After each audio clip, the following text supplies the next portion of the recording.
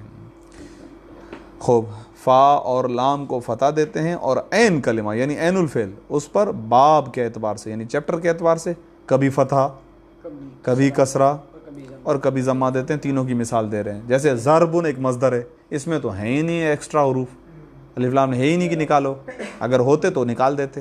ضربن سے ضربا. سمع مصدر ہے، اس سے بنایا سمعا. اس چیپٹر کا تقاضا یہ ہے کہ عین الفعل پہ کسرہ ہو، تو کسرہ آ گیا. ٹھیک ہے، سما نہیں ہوگا، یہ باب الگ ہے، چیپٹر الگ ہے اس لیے. پھر کرامتن. اب اس کرامتن کے اندر غور کریں، الف ایکسٹرا ہے، آخر میں جو تا آ رہا ہے وہ ایکسٹرا ہے، تو یہ نکال دو کاف را میم، یہ حروف رہنے دیں اور باب میں لے جائیں فعولا باب میں، تو کروما. کروما یکرمو یا شرفا یا شروفو، یہ ہو گیا ماضی معلوم. اب آئیے ایک بات جو کتاب شرح امثلہ میں اشارتاً میں نے ذکر کی تھی، دوسرا حاشیہ پڑھنے کے لیے جا رہا ہوں، اور یہ دوسرا حاشیہ لگا ہوا ہے شیخ بہائی مرحوم کی عبارت میں لفظ صیغے پر. اوپر لکھا ہوا ہے ماضی مجہول کے 14 صیغے ہیں. خود یہ لفظ صیغہ پہلی مرتبہ کتاب میں آیا ہے. ہاں پہلی مرتبہ آیا، وہاں سے لے کے ابھی تک اب آیا. تو اب اسی لیے حاشیہ لگانے والا یہاں پر بتلانا چاہ رہا ہے کہ یہ بھائی یہ صیغہ ہے کیا، اس پہ غور کریں. میں تو استعمال کرتا ہوں لیکن ابھی کتاب میں. ٹھیک ہے، قولہ، شیخ بھائی کا یہ قول بریکٹ میں بتا رہے ہیں 14 صیغے ہیں.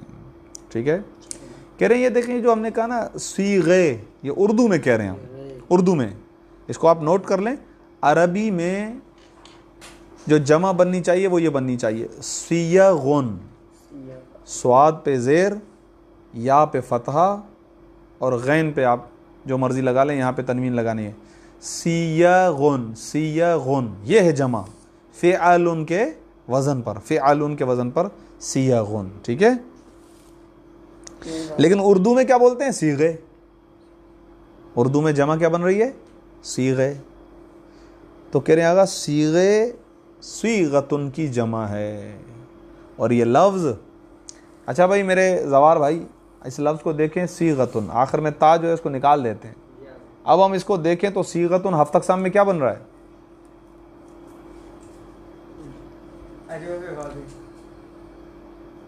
صیغتن کو دیکھیں تو اجوف یائی ہے. صیغتن نہیں، وہ تو آگے، وہ تو بعد میں پتہ چلے گا کہ اصل میں یہ صیغتن تھا. پھر صحیح ہے، چلیں یاد ہو گیا، ہفتہ اقسام یاد ہیں اس کا مطلب. تو کہہ رہے ہیں آگا یہ اصل میں جو لفظ ہے نا وہ آپ کو دکھائی تو اس طریقے سے دے رہا ہے صیغتن، سواد یا غین، لیکن یہ اجوف یائی نہیں ہے، اجوف واوی ہے. اصل میں یہ سیوغن، صحیح ہے، سیوغن ہے. ٹھیک ہے نا، اور اس پہ پورا وہ اصول آپ پیچھے پڑھ چکے ہیں. واو ساکن بھی ہے، واو غیر مدغم بھی ہے، ما قبل کسرہ بھی ہے. 3 شرطیں تھیں نا اس قاعدے کی. کہاں پڑھا؟ میزان لفظ کے اندر، کہ وہ اصل میں میوزان تھا. ہاں، واو ساکن، واو غیر مدغم، ما قبل پہ کسرہ، تو واو کو یا میں تبدیل کر دیا.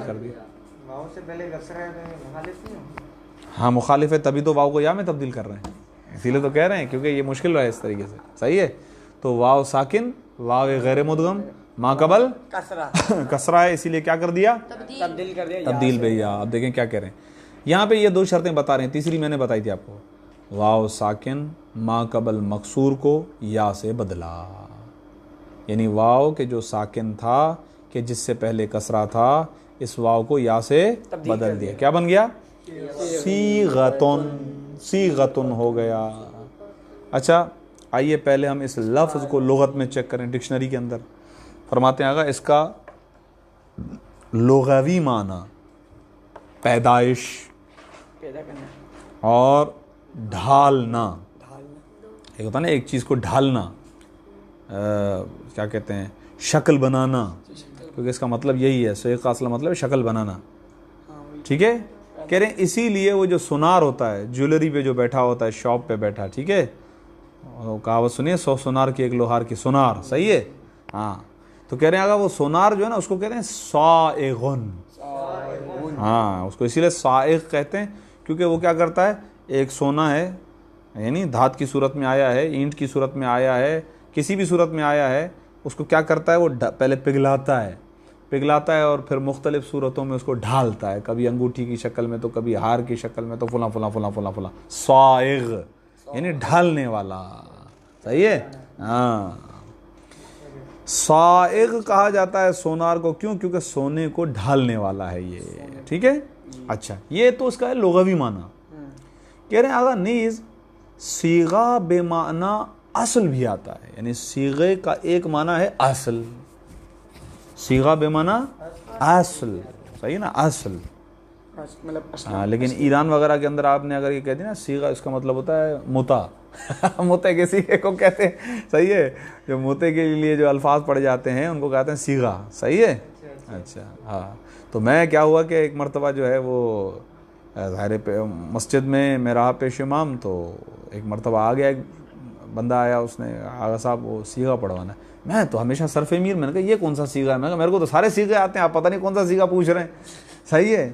کہنے لگا آگا صیغہ، صیغہ، ارے یار صیغہ میرے کو پلے نہیں پڑ رہا ہے کچھ، کیا صیغہ، صیغہ میرے کو سمجھ میں نے کہا کیا صیغہ مطلب کیا کہنا چاہ رہے ہیں؟ اب وہ کھل کے بھی کیا بولے کہنے لگا آگا وہ جب نکاح کرنے کے جو الفاظ ہوتے ہیں نا، جو الفاظ عربی میں مولانا پڑھتے ہیں، اچھا ہم اس کو نکاح کہتے ہیں، ہم اس کو نکاح ہی کہتے ہیں نا، صحیح ہے نا؟ ہاں، خطبہ نکاح کہتے ہیں اس کو، صحیح ہے، خطبہ نکاح کہتے ہیں۔ اصل میں واقعی وہ صیغہ نکاح بھی ہے، وہ بھی تعبیر ہے، لیکن میں متوجہ ہی نہیں ہو رہا تھا اس طرف، وہ فقط کہہ رہا تھا صیغہ پڑھنا ہے۔ یعنی نکاح جو دائمی ہوتا ہے ہمیشہ کے لیے، اس کے لیے تو یہی کہتے ہیں خطبہ نکاح ہے نکاح، لیکن جو دائمی نہیں ہوتا ہے جیسے متا، تو اس کے لیے لفظ استعمال کرتے ہیں صیغہ۔ یہ باقاعدہ اہل فارس کے ہاں، اپنا افغانیوں کے ہاں، یا یہ ہزارہ کمیونٹی کے ہاں اس طریقے سے لفظ کہتے ہیں صیغہ، صیغہ پڑھنا ہے، صحیح ہے؟ ہاں، صحیح ہے، میں گردان شروع کر دوں، ذرا وہ چلے گئے، جیسا کہ کہا جاتا ہے۔ مثلا یہ جو کہا نا کہ آغا صیغہ بے معنی اصل آتا ہے، یہ بھی ایک معنی ہے، صیغہ بے معنی اصل، یہ جیسا کہ کہا جاتا ہو من صیغۃ کریمۃ، کہ یہ شخص وہ بزرگ اصل سے ہے۔ یعنی کیا مطلب یہ شخص ایک ایسے خاندان سے ہے کہ جہاں پر ایک بزرگ ہے، اصل ہے، عظیم ہستی ہے، صیغۃ کریمۃ، صحیح ہے؟ یعنی وہ بزرگ اصل سے ہے۔ یہ استعمالات بتا رہے ہیں کہ لفظ صیغہ کے کئی معنی ہیں، ہاں، کئی معنوں میں استعمال ہوتے ہیں، لیکن اب ہمارا مطلب، ہمارا مقصد کیا ہے وہ اب بیان کر رہے ہیں۔ ہاں، اور یعنی وہ بزرگ اصل سے ہیں۔ اصل کا مطلب یہ ہوتا ہے کہ خاندانی، صحیح ہے نا، خاندانی ہونا، کوئی بھی خاندان ہو سکتا ہے یار، ایسے مجھے نام تو انہوں نے بھی نہیں بتایا تو میں کیا کروں، صحیح ہے، ٹھیک ہے۔ اور اصطلاح میں، اصطلاح یہ ہے ہمارا مقصود اصل میں، اصطلاح سے مراد وہ ہیئت، وہ شکل، ہاں، وہ صورت، یہ سارے اس کے آگے سامنے معنی لکھ دیں ورنہ ہیئت سمجھ میں نہیں آئے گا آپ کو، پتہ ہے؟ حکایت کو حیت نہیں کہتے ہیں بھائی، ہاں یہ صحیح ہے، حیت، شکل، حیت یہ اس ایک ہی معنی میں، ہاں، حکایت میں نے بولا یہ حکایت اس معنی میں نہیں ہے، حکایت تو یعنی بات، یہاں پر حیت یعنی صیغہ، شکل، صورت، وزن، یہ سارے الفاظ تقریباً ایک ہی معنی میں استعمال ہوتے ہیں۔ کیا کہنے بھائی، سبحان اللہ، تو بڑے ہو رہے ہو آہستہ آہستہ۔ تو صیغے سے مراد یہاں پر علم صرف کے اندر اصطلاحی طور پر وہ شکل، وہ ہیئت کہ جو حروف کو بمع حرکات و سکنات ترتیب دینے سے حاصل ہوتی ہے۔ کیا مطلب آگا؟ کہہ رہے ہیں آپ نے پہلے مادہ اٹھایا، ضاد، را، با، یہ مادہ اٹھایا، ان کو کہتے ہیں حروف، پھر ان پر آپ خاص مقامات پر فتح دیتے ہیں، خاص مقامات پر ضمہ دیتے ہیں، خاص مقامات پہ کسرہ دیتے ہیں، خاص مقام پر سکون میں ڈالتے ہیں۔ یہ جو آپ باقاعدہ ترتیب کے ساتھ کہ یہاں فتح ہوگا، یہاں کسرہ ہوگا، یہ فتح، کسرہ، ضمہ دینے کے بعد جو ایک سامنے شکل آتی ہے نا، اس کو صیغہ کہتے ہیں، یہ کہنا چاہ رہے ہیں۔ اس سے مراد وہ شکل و صورت و ہیئت ہے کہ جو حروف وہی ضاد، را، با، ان کو، اب یہ بما، یہ اردو میں کہہ رہے ہیں بما، ورنہ عربی کے اعتبار سے یہ بی اور ما ایک ہی معنی میں ہوتا ہے۔ بی کا مطلب بھی ہوتا ہے ساتھ، ما کا مطلب بھی ساتھ ہی ہے، ٹھیک ہے نا؟ تو حروف کو اب اردو میں اس طرح بھی کہتے ہیں بما، صحیح ہے نا، بما کہتے ہیں۔ تو حروف کو جب ہم خاص حرکات دیں گے، حرکات میں تینوں حرکتیں آ جائیں گی، زیر و زبر و پیش اور سکنات یعنی سکون. جب ان کے ذریعے سے ہم ترتیب دیں گے تو جو صورت شکل ہمارے سامنے آئے گی اس کو صیغہ کہتے ہیں علم الصرف میں. ختم آگا، صحیح ہے، اس طرف والا صفحہ ختم.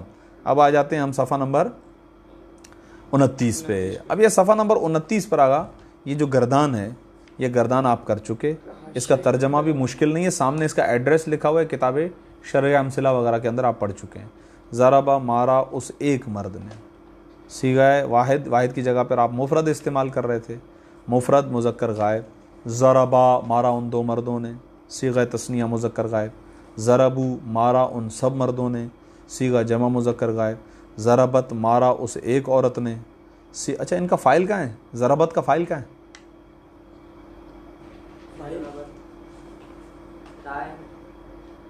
ضربت کا فاعل کہاں ہے؟ ضربت کا فاعل کہاں ہے؟ حسن تو ہاں بھائی، تا کہاں سے آ گئی؟ لازمی نہیں ہے، بس پوشیدہ ہے، لازمی بھی نہیں ہے، واجبی بھی نہیں ہے. جو لازم ہے وہی واجب ہے، جو واجب ہے وہی لازم ہے. ضربت کے اندر یہ جو تائے ساکنہ ہے یہ فاعل نہیں ہے، میں نے جان بوجھ کے یہ سوال کیا. ہاں یہ اس کے اندر ہے، ہیا ماضی کے میں نے بتایا تھے 14 صیغے، ان میں سے 2 کے اندر چھپی ہوئی ہے، 2 کے اندر، اور وہ دونوں جائز ہیں، واجب نہیں ہیں.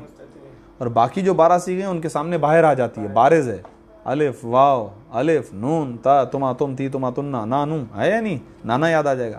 چلیں تو یہ بالکل بھائی آگا گزر چکی ہے، اس پہ میں ٹائم نہیں لوں گا، یہ پڑھ چکے ہیں آپ. تھوڑا سا شرح امثلہ پہ جا کے نظر کریں. ان کو ہم اسی ترجمہ نہیں کر سکتے، یعنی ان دو مردوں نے مارا نہیں کر سکتے مطلب یعنی یہاں پہ ہے نا مارا اس ایک مرد نے، ہاں ہم اس کو کر دیں. اگر بات وہی ہے تو اس کان سے پکڑیں یا اس کان سے، پکڑا تو بندے کو ہی ہے، تو اس میں کوئی حرج نہیں ہے. ترجمہ جو ہے نا وہ آگے پیچھے ہو جائے، لیکن اگر مفہوم وہی ہے، مارا ان 2 مردوں نے یا ان 2 مردوں نے مارا، جیسے شرح امثلہ میں اس طرح سے نہیں ہے، بات تو ایک ہی ہے نا، تو مسئلہ کوئی نہیں ہے. ٹھیک ہے نا. ضربتا مارا ان 2 عورتوں نے، صیغہ تثنیہ مؤنث غائب. ضربنا مارا ان سب عورتوں نے، صیغہ جمع مؤنث غائب. ضربتا مارا تجھ ایک مرد نے، یعنی تم نے مارا، ہم اس کو شارٹ کٹ میں کہتے ہیں تم نے مارا. صیغہ مفرد مذکر حاضر، حاضر کی جگہ پر آپ مخاطب پکار رہے تھے. ضربتما مارا تم 2 مردوں نے، صیغہ تثنیہ مذکر حاضر. ضربتم مارا تم سب مردوں نے، صیغہ جمع مذکر مخاطب. وربتی مارا تجھ ایک عورت نے، یعنی تم نے مارا، صیغہ مفرد مؤنث حاضر. ضربتما مارا تم 2 عورتوں نے، صیغہ تثنیہ مؤنث حاضر. ضربتنا مارا تم سب عورتوں نے، صیغہ جمع مؤنث حاضر. وربتو مارا میں نے، یہ مارا میں نے یہ ایک عورت بھی کہہ سکتی ہے، ایک مرد بھی کہہ سکتا ہے، اسی لیے بریکٹ میں مرد یا عورت. صیغہ واحد متکلم، آگے بریکٹ میں لکھا ہے مذکر و مؤنث دونوں استعمال کرتے ہیں. اسی طریقے سے ضربنا مارا ہم نے.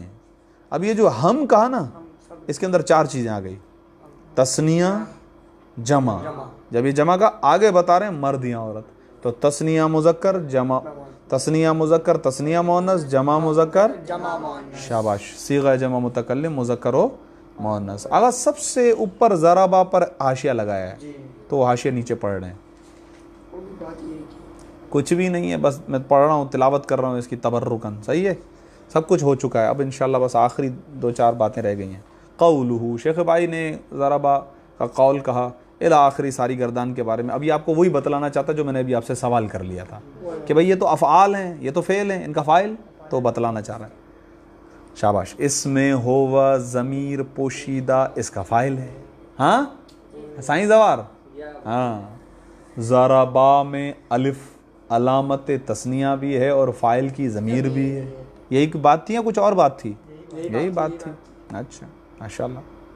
ضربو میں واو علامت جمع مذکر بھی ہے اور فاعل کی ضمیر بھی ہے، لیکن ضربت میں تا علامت تانیث ہے مگر فاعل نہیں ہے. یہ تا فاعل کی ضمیر نہیں ہے، فاعل نہیں ہے، بس فاعل ہی نہیں، کچھ نہیں ہے، ضمیر نہیں ہے، یہ بھی بول سکتے ہو. ٹھیک ہے. اب انہوں نے جو ہے وہ ایک بہرحال سامنے اس کا ایک ریزن بیان کیا ہے، اس ریزن کی طرف متوجہ ہو جائیں. دلیل دے رہے ہیں، مطلب کہہ رہے ہیں کہ اگر ایسا ہوگا تو مسئلہ پیش آ جائے گا. وہ کیا ہے؟ ورنہ اگر، یعنی ورنہ کا مطلب ہے اگر ہم اس تا کو فاعل مان لیں تو یہ جو مثال ہے ضربت ہندن، یہ جو مثال ہے اس میں تو گویا دو فاعل آ گئے، ایک تا اور ایک ہند۔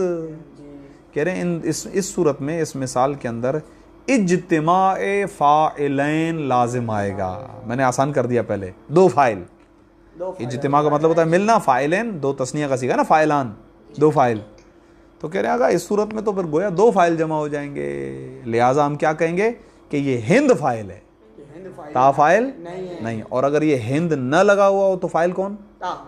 استغفر اللہ ربی، اندر ہوگا نا پھر ہیا، یہ تا تو تا تو ہے ہی نہیں نا، اسی لیے تو میں نے سوال کیا، ہاں تا تو ہے ہی نہیں، یہ بیٹا توجہ کرنی ہے، صحیح ہے۔ تو ضربت میں تا تو ہے ہی نہیں، تا فقط یہ بتا رہی ہے کہ یہ صیغہ مؤنث کا ہے، مفرد مؤنث، بس فاعل یا اس میں ظاہر جیسے نام آ گیا ہند، یا ضمیر جو اندر ہوگی، اور اس کا چھپنا جائز ہے، واجب نہیں ہے۔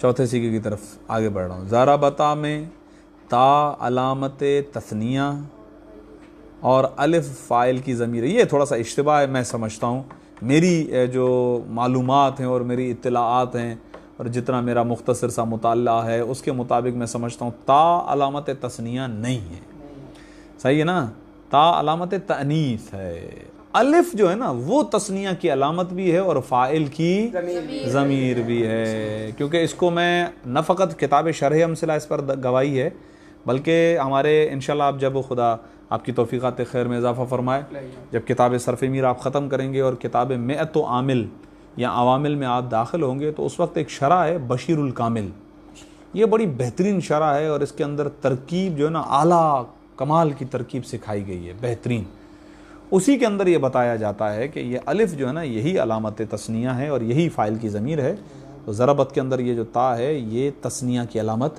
یہ نوٹ کر لو، یہ کتاب میں لکھا ہوا ایسے نہیں، اسی کو رٹا مار لو، فقط علامت تانیث ہے۔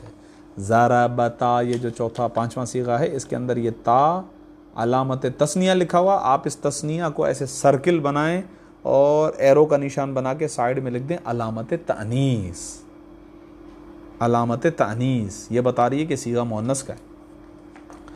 اور یہ جو الف ہے، ہاں الف کے بارے میں آپ کہہ دیں کہ یہ الف علامت تثنیہ بھی ہوتا ہے اور فاعل کی ضمیر بھی ہے، تو الف کے بارے میں دونوں قول آپ لکھ لیں۔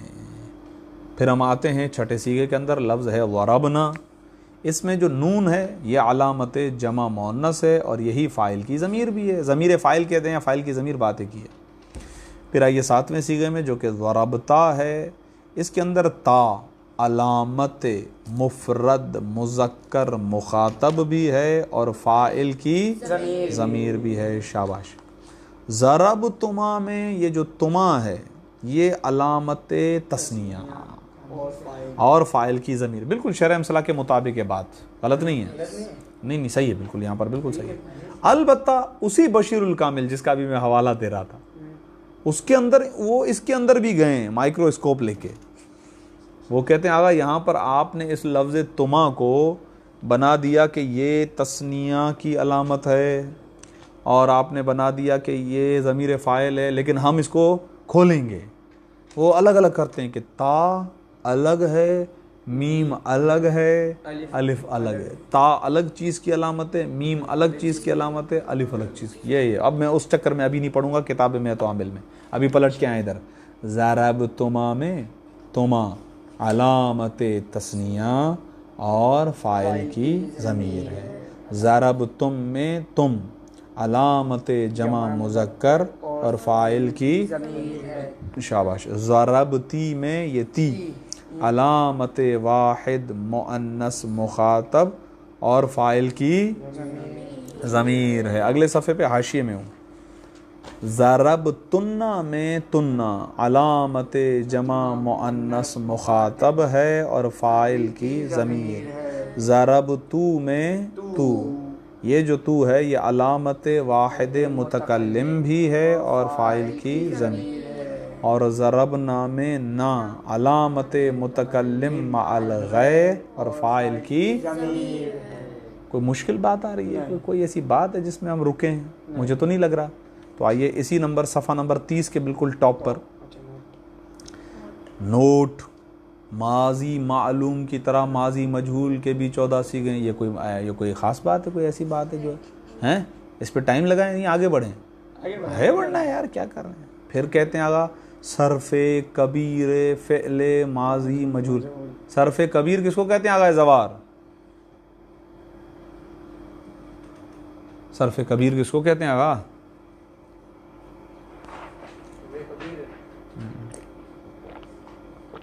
یہ میرا اسٹائل ہے, پانی پینا ہوتا ہے سوال کر لیتا ہوں. ہاں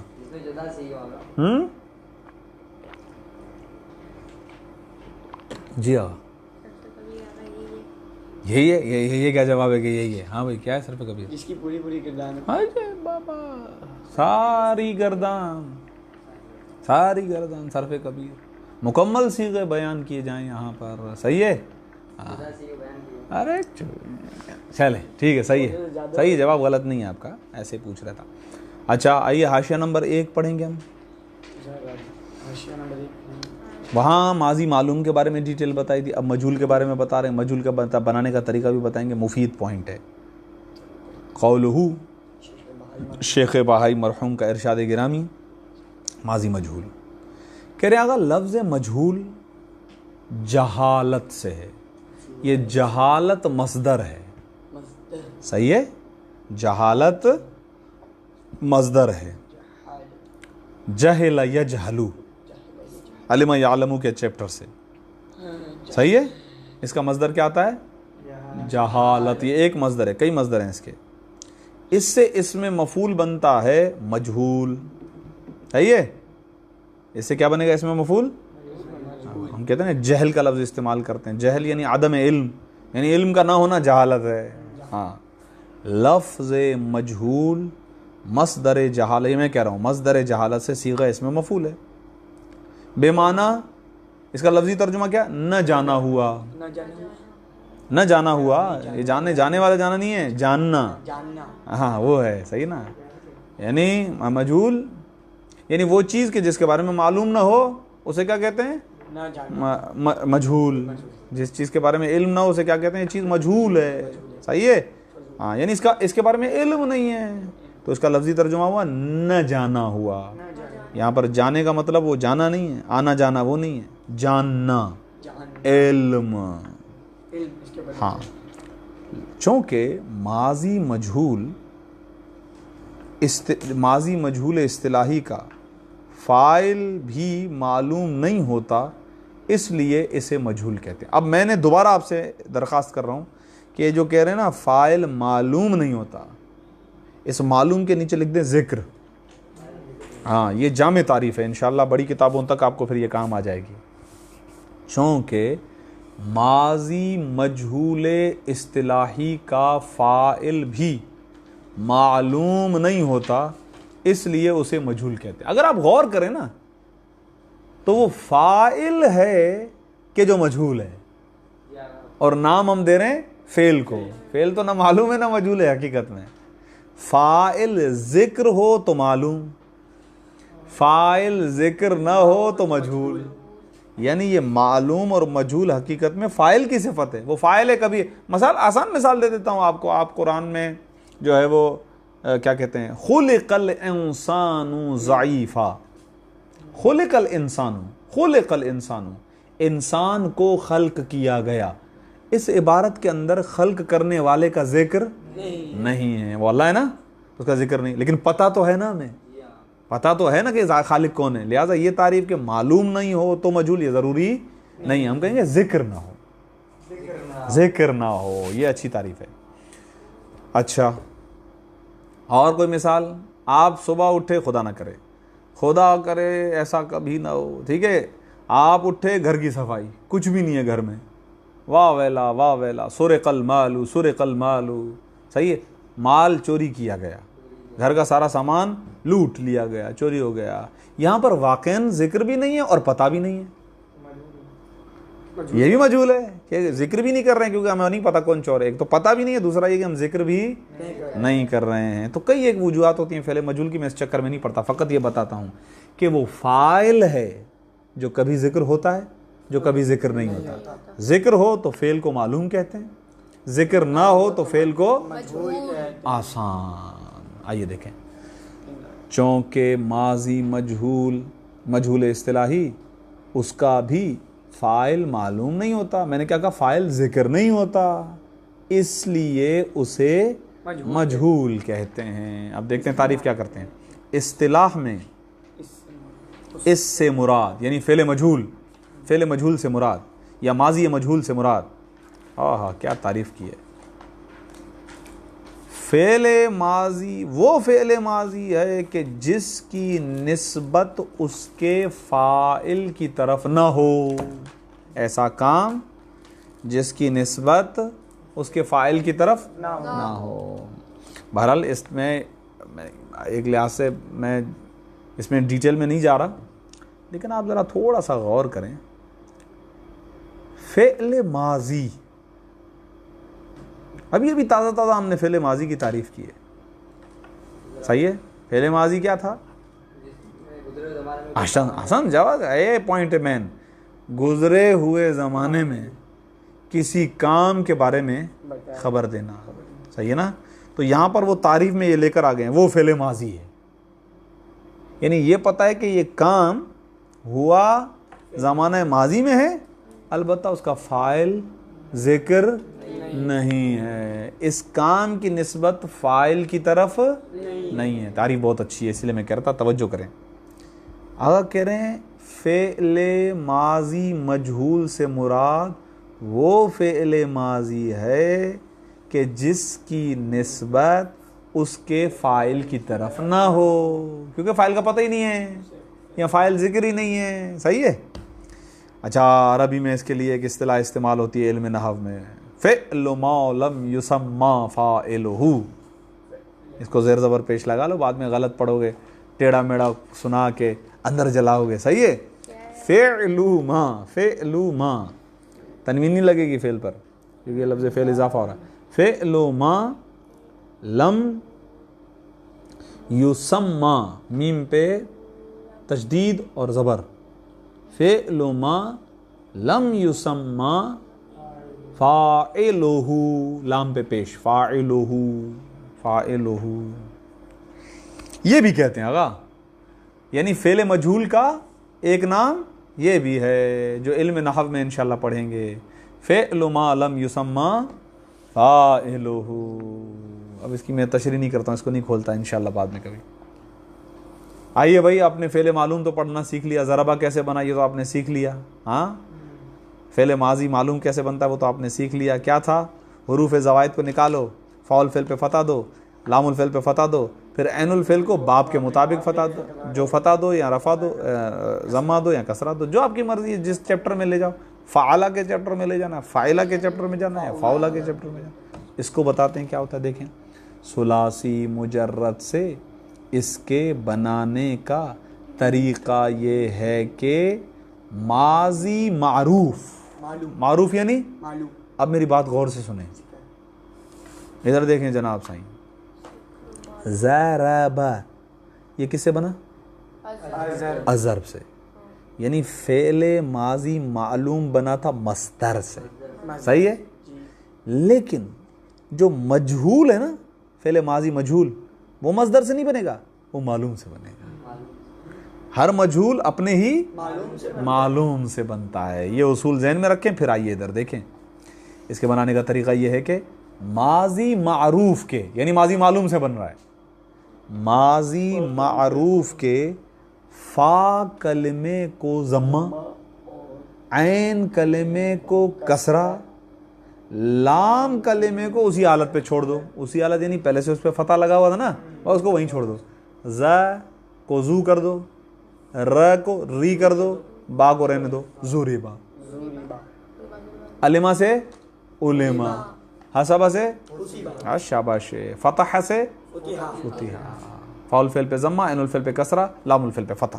یہ لو, لے لو, خدا حافظ. جیسے ضربہ سے زوریبا, یہاں زیر زبر پیش نہیں لگا ہوا, لگا دو. جیسے ضربہ سے زوریبا, انہوں نے صرف دونوں لفظ لکھ دیے, زیر زبر پیش نہیں لگائے, تو آپ اس کو زیر زبر پیش لگا دو تاکہ پتہ چلے کہ ہوا کیا ہے بھائی, ساری کہانی کیا ہے. ہیں آپ میرے ساتھ یہاں تھک گئے مجھے لگ رہا ہے, ایسا لگ رہا ہے آج صبح سے دروس پہ دروس. ہاں بسم اللہ, صدق اللہ. چلے ٹھیک ہے. کون سا پیج چل رہا ہے؟ پیج نمبر 31 ہے. روکتے ہیں چلیں، ٹھیک ہے، مسئلہ نہیں ہے، انشاءاللہ اس پہ روکتے ہیں، ایک درس اور ہو جائے گا، کوئی ایشو نہیں ہے. صلی اللہ علی محمد و آلہ الطاہرین. اللہم صلی علی محمد و آلہ